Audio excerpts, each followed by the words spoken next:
L'entrepôt du bricolage, filiale du groupe Samsé, vous présente Si on parlait.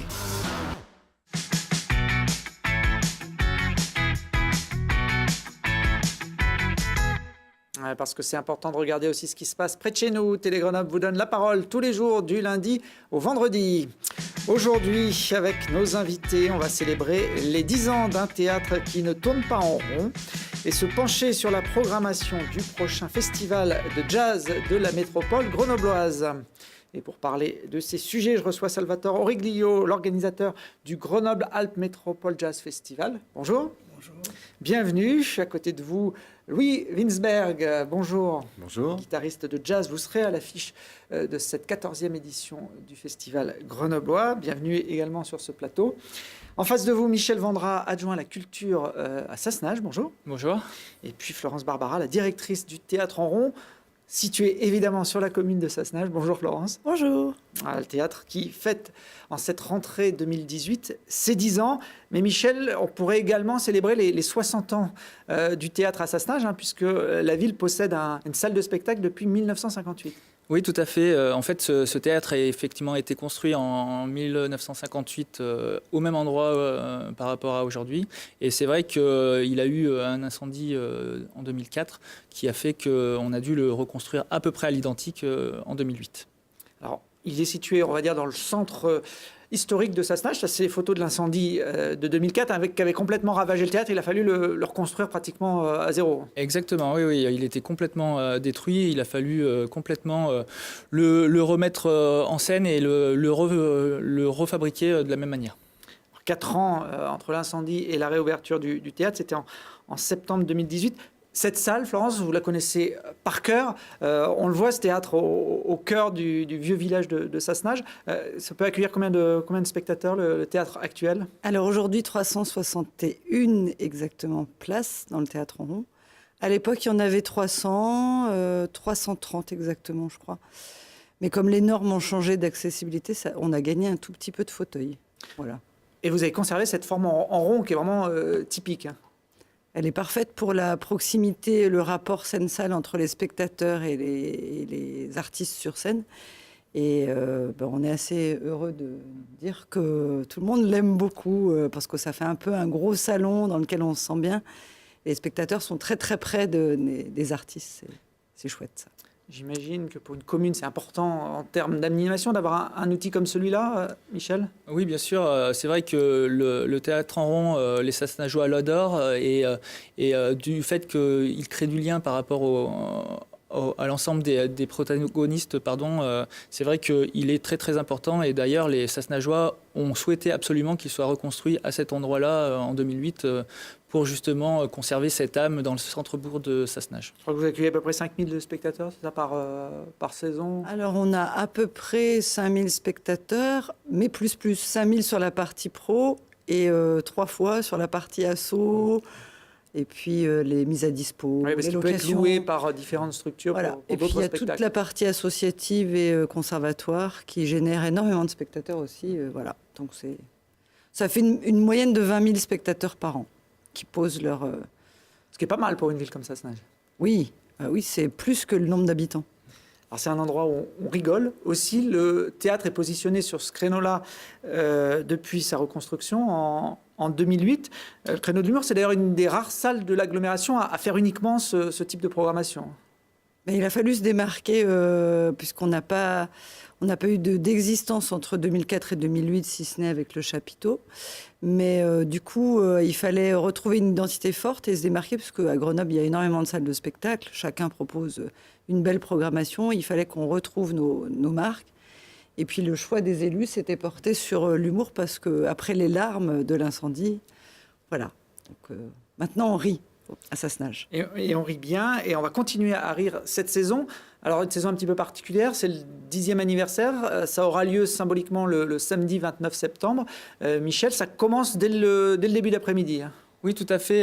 Il y a une déambulation en fait qui est prévue en début d'après-midi, et à l'issue de cette déambulation, un concours de gâteaux qui va être réalisé, donc avec un jury prestigieux dont Thierry Cour, Martial Lecoutre, j'en oublie. Thierry Course il a été élu le meilleur pâtissier de France dans les célèbres émissions de M6 l'an dernier. Donc c'est effectivement une bonne pointure pour mener un jury comme celui-là. C'est un concours de gâteaux ouvert à tout le monde? Oui, bien sûr, tout le monde, ça se nageoie ou pas, hein, d'ailleurs, peut participer, exactement. On a déjà pas mal de participants, mais on peut encore en accueillir quelques-uns, donc n'hésitez pas si vous avez des dons culinaires. Et ça va être une belle fête en tout cas, et on espère qu'ils seront tous bons et beaux. Bon, puis ils seront à manger en tout cas ces gâteaux. Voilà. Tout le public présent. Bon, ce qui vaut le coup aussi. Et puis il y aura l'inauguration du parvis qui se trouve devant le Théâtre en Rond en milieu d'après-midi. Oui, effectivement. Jean-Louis Trintignant nous avait fait l'honneur et la joie en 2008 d'être le parrain de ce théâtre. Et c'est vrai qu'on a tenu à le réinviter cette année pour qu'il puisse être présent pour l'inauguration du parvis cette fois. On espère, bien qu'il soit malade, qu'il puisse venir quand même. Donc, s'il n'est pas là, de toute façon, il y aura sa femme. Mais voilà, on a bon espoir qu'il puisse être présent. Ouais, on l'a vu en photo avec Denis Maréchal, qui avait été le premier, je crois, à rejouer dans le Théâtre en Rond il y a 10 ans. C'est lui qui a foulé la scène... lors de la réouverture, c'est ça. Bon, ça, ce sera le samedi 29 après-midi. Il y aura également un flash mob de dance en fin d'après-midi.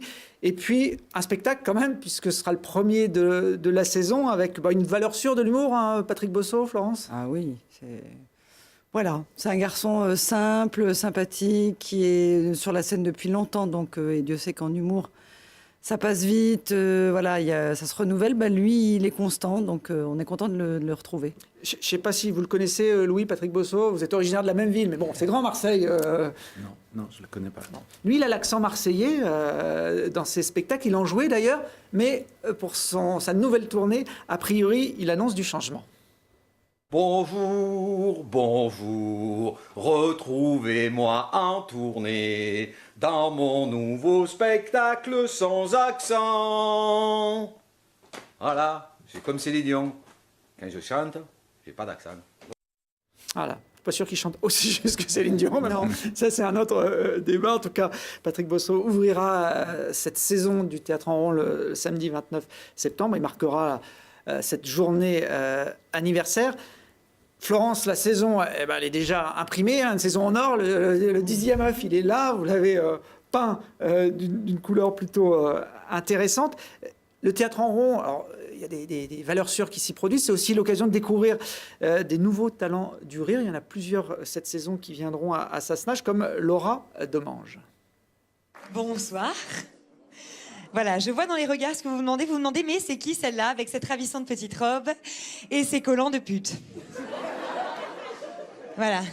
Donc je vais pas vous mentir, je me cherche. Parce qu'en fait, moi j'ai un âge très très bâtard que j'ai pas honte d'assumer. Il y a souvent des gens qui ont du mal à assumer leur âge, peut-être mademoiselle? Non, apparemment ça va. Bah, moi aussi je suis comme madame, j'ai aucun mal à vous dire à tout ce que j'ai bon. Et en fait, je suis dans cette tranche d'âge très très bâtarde où je ne sais pas si je suis une femme ou une fille, d'où ce mix vestimentaire, voilà. C'est pas bête, hein? C'est pas beau, mais c'est pas bête. Alors, je ne sais pas si elle aura la même tenue, ce sera le 19 octobre. Les collants, je vous assure qu'elle les a. Elle les aura. Bon, à découvrir. Je ne sais pas si c'est la patte de la directrice, mais en parcourant la programmation 2018-2019, on retrouve quand même beaucoup de femmes sur scène au Théâtre en Rond. Bon, il y a eu 9 ans de beaucoup d'hommes sur scène. La 10e année sera féministe. Je suis dans la vague du mouvement. Il y a effectivement des femmes, il y a aussi des hommes, mais particulièrement, c'est très très dur de trouver des jeunes femmes, enfin des femmes sur scène en humour. Voilà. Donc du coup, on est assez fiers quand on en a quelques-unes. Il y aura Caroline Vigneault en clôture le 10 mai, ou encore Sarah Doraghi, c'est elle, une humoriste d'origine iranienne. Alors, je dirais pas qu'elle est humoriste, je dirais que c'est plutôt un seul en scène humoristique, puisqu'elle raconte son parcours. C'est une Iranienne qui va raconter comment elle a réussi à s'acclimater à la France et comment elle a enfin obtenu son passeport français, mais avec tous les tics et tous les travers que peuvent découvrir n'importe quel étranger qui finalement arrive dans notre pays. Et donc voilà, c'est une journaliste à la télé, et qui écrit aussi des livres pour enfants. Enfin, c'est quelqu'un qui est venu au spectacle sur le tard, pour le coup. Et elle sera le 8 mars, journée de la femme. À Sassenage. Et puis la journée des amoureux, c'est le 14 février, quelques semaines avant. Et là, ce seront les Divalas, un trio de femmes qui chantent. Alors là, c'est pour les garçons, parce que du coup, elles sont toutes les trois pin-up, sexy, drôles. Elles ont des voix extraordinaires. Et effectivement, on fait pour la première fois une soirée à la Saint-Valentin, donc le 14 février. Un spectacle un peu décalé, on le voit sur ces Complètement. images. Elles sont loin de se prendre au sérieux, les Divalas au Théâtre en Rond de Sassenage. Dernier petit clin d'œil, cette programmation, vous pouvez la retrouver évidemment sur le site internet, mais dernier petit clin d'œil en images pour un garçon, cette fois et pour un événement qu'on aime bien à Télé Grenoble, c'est le festival Au Rire qui aura lieu au mois de janvier et Yann Guillaume se produira sur la scène du Théâtre en Rond. Voilà, en deuxième partie finalement de 4 artistes en découverte, puisque c'est le principe de ce festival Au Rire, etc. Donc là, c'est une grosse soirée de rire en perspective. Ce sera le 24 janvier pour la date de Sassenage. Le festival durera tout au long de cette semaine, troisième semaine du mois de janvier, dans différents lieux de l'agglomération. Mais c'est vrai que Télé Grenoble, qui est partenaire et organisateur de ce festival, s'est associé au Théâtre en Rond depuis la première édition. Donc ce sera la troisième. Et on espère que notre pacte se poursuivra au fil des années. On le souhaite. En tout cas, bon anniversaire à tous les deux. Pas de jazz, donc si j'ai bien compris, dans la programmation. On en du parlait théâtre. avec Salvatore, il y a peut-être une ouverture si on trouve des musiciens à la fois excellents musiciens et drôles. Ça existe. Voilà. Eh ben, on suivra ça. Faites attention parce que il y a 2 ans, Florence était venue dans cette émission. En face, il y avait les Swing Girls. Elles ne se connaissaient pas, elles ont matché. Et l'an dernier, les Swing Girls étaient à l'affiche du Théâtre en Rond. Donc peut-être que l'an prochain, il y aura du jazz à Sassenage. En attendant, le jazz, il va se passer dans la métropole grenobloise, Salvatore, à partir du 7 octobre, pendant 15 jours. La 14e édition du festival que vous organisez se déroulera sur l'agglomération grenobloise. Voilà, ça commence le 7 octobre et ça se termine donc le 7 octobre avec l'ouverture à l'avant-scène de Saint-Égrève avec Janicette McPherson, et on a la chance de l'avoir avec l'un des plus grands percussionnistes au monde, Mino Sinelu. Et ça se terminera par le quintet de Sylvain Luc à la Source à Fontaine. Entre-temps, évidemment, on aura le trio où figurera Louis Winsberg, Benoît Sauris, André Charlier à la salle Edmond-Vigne de Fontaine le 18 octobre. Et puis, la caractéristique de ce festival, c'est d'abord qu'il investit chaque année une salle, 2 ou 3 salles de plus de l'agglomération, d'où son nom Grenoble-Alpes Métropole Jazz Festival. Et puis, c'est un festival qui est très éclectique, puisqu'il n'a pas une esthétique précise. Son esthétique à lui, c'est d'être éclectique, c'est-à-dire du jazz traditionnel, du big band, du trio, du duo, des quintettes, et puis des styles extrêmement différents à des époques très différentes. Donc il y en a vraiment pour un grand public. Là, on voit quelques images d'un groupe qui s'appelle Electro Deluxe, qui sera le 10 octobre au Théâtre municipal de Grenoble. Là, on est sur une cible plutôt grand public avec ce concert. Oui, Electro Deluxe, ils existent depuis longtemps. Désormais, ils ont été lauréats de jazz en 2017. Et ils vont venir avec 7 musiciens. Ce sont des musiciens de très haut niveau et surtout avec une musique extrêmement directe. Il y a du funk, il y a du jazz, il y a un peu de tout. C'est vraiment un très beau groupe. Elle sera le 10 octobre, donc dans les premiers concerts de ce festival, qui se promènera à Échirolles, à Vars, à Saint-Égrève, à Fontaine, à Gières et puis à Grenoble. Parmi les autres têtes d'affiche de ce festival, il y aura Louis, qui est à côté de vous. Alors, vous le connaissez beaucoup mieux que moi et sûrement que nos téléspectateurs. Est-ce que vous pouvez nous présenter rapidement ? Louis, j'ai l'habitude de dire que c'est un musicien solaire. Lorsqu'il joue, vous fermez les yeux et vous voyez le soleil. Je le caractérise de cette manière parce que il fait évidemment du flamenco, du jazz. C'est un très grand musicien, très grand guitariste. Et il a surtout la faculté, lorsqu'il joue, de transmettre le bonheur qu'il éprouve lui en jouant de la guitare. Bon, c'est une bonne présentation, oui. J'ai On- pas pris mes on le lunettes de refera. soleil pour vous regarder, mais c'est aussi parce que vous êtes originaire du sud de la France, peut-être que vous rayonnez comme ça. Oui, puis Salvatore aussi, il est encore plus au sud que moi. Moi, je suis de Marseille, lui, il est sicilien. On se retrouve autour des olives. Bon, et puis du soleil qui baigne ces régions. Vous avez près de 40 ans de carrière. Vous avez, comme le disait Salvatore, joué dans différents registres. Il y a des collaborations avec des gens comme Moran ou Didi Bridgewater au fil de votre carrière.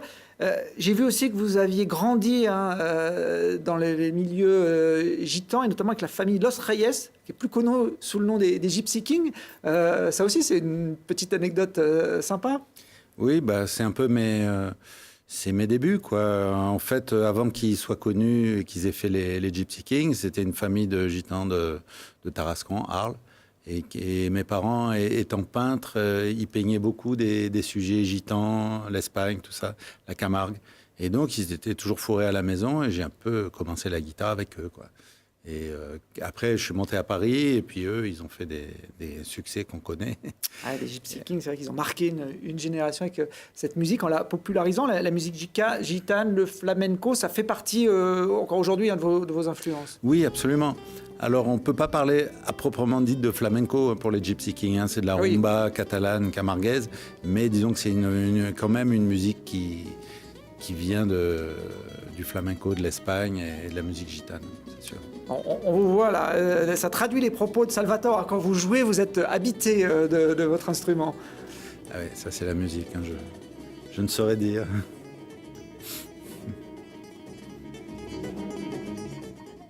Un petit extrait, on aura tout à l'heure, pour finir cette émission, Louise qui prendra sa guitare, qui ne le quitte jamais beaucoup, pour finir ce morceau en musique. Vous avez fait aussi partie dans votre carrière pendant une vingtaine d'années du groupe Sixon, qui a donné des concerts dans les plus grands festivals. Vous êtes venu d'ailleurs en Isère à Jazz à Vienne, là c'est à Marciac il y a quelques années. Je crois que vous avez même joué au festival de Grenoble. Hein. Oui, absolument. Alors, c'est un groupe qui a joué une vingtaine d'années et puis c'est pas dit qu'on ne remette pas le couvert un jour. Mais donc c'est vrai qu'on a joué dans beaucoup de pays du monde et puis en France particulièrement, un peu partout. Donc à Grenoble aussi, bien sûr. Le jazz, c'est aussi une musique qui permet beaucoup de mariage entre les artistes, hein, peut-être plus que dans d'autres registres musicaux. Oui, moi souvent je compare ça à un passeport. Pour moi, c'est un peu la vertu du jazz, c'est ça, c'est un passeport qui nous permet techniquement et artistiquement de communiquer avec pas mal de gens et pas mal d'arts différents et de pays différents aussi. Et moi, c'est ça qui m'intéresse dans le jazz. Et notamment Sixon, c'était vraiment un pont avec l'Afrique assez important. Et les Caraïbes aussi, avec Michel Alibo à la basse, Paco Seri à la batterie. Alors, c'est pas Sixon qu'on pourra écouter au mois d'octobre dans le cadre de ce festival, puisque vous revenez avec un trio inédit, j'ai envie de dire, même si c'est des gens que vous connaissez depuis très longtemps et puis qui sont très connus dans le milieu du jazz. Absolument, et du coin d'ailleurs. Hein. Et en fait, c'est un duo qui s'appelle Charlie et Souris. C'est eux, c'est des grands joueurs. Pareil, on est un peu... il y en a un qui est belge, hein, Charlie, ouais. Et il est de... C'est Benoît Souris qui est originaire de l'agglomération. De Grenoble. Et eux, ils font des productions de pareil. Hein. Depuis 30 ans, on se côtoie, on se connaît très bien. Et depuis quelques années, on faisait des concerts ensemble. Et à chaque fois, on se disait, bon, il faut vraiment qu'on fasse un projet sérieux ensemble. On a pas mal discuté, on a réfléchi. Et puis un jour, on est tombé d'accord sur d'enregistrer la musique de Michael Brecker, qui est un saxophoniste qui nous a quittés il y a une dizaine d'années. Et qui nous a inspiré toute notre jeunesse, en fait. Et notre vie de musicien, c'était un immense créateur. Et donc, on a enregistré un album qui s'appelle Tales from Michael. C'est la musique de Michael Brecker, mais sans saxophone. Ah oui, c'est assez original. On est guitare, orgue, batterie, qui est une formule assez classique, mais pour le coup, de jouer la musique d'un saxophoniste sans saxophone. Fallait oser, vous l'avez fait. C'est plutôt réussi. Là, on voit quelques images en répétition. Et donc, vous serez en concert le 18 octobre à Fontaine, dans la salle Edmond Vigne. Absolument. C'est un grand bonheur. Avec ces deux musiciens aussi de talent, hein, qui évoluent souvent en duo, là, qui se marieront, Salvatore avec Louis, pour un concert un peu inédit. Oui, mais Benoît Souris, on le connaît, Charlier aussi. Benoît est venu plusieurs fois, André Charlier aussi. Ce qui était extraordinaire dans ce trio, c'est que c'est une vraie gageure. Jouer du Michael Brecker sans sax, il faut le faire. Et en tout cas, le public grenoblois aura la primeur de ça parce que c'est vraiment une belle, très très belle création. Bon, peut-être qu'un jour, on jouera du Louis Winsberg sans guitare. Peut-être. Et vous aussi, vous passerez à la postérité. Merci en tout cas d'être venu. Louis va prendre sa guitare. On ne va pas le laisser partir sans ça pour le mot de la fin. Et puis nous, on se retrouve dès demain pour d'autres aventures avec d'autres invités. Bonne soirée à tous. Merci beaucoup. Merci.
L'entrepôt du bricolage, filiale du groupe Samsé, vous a présenté Si on parlait.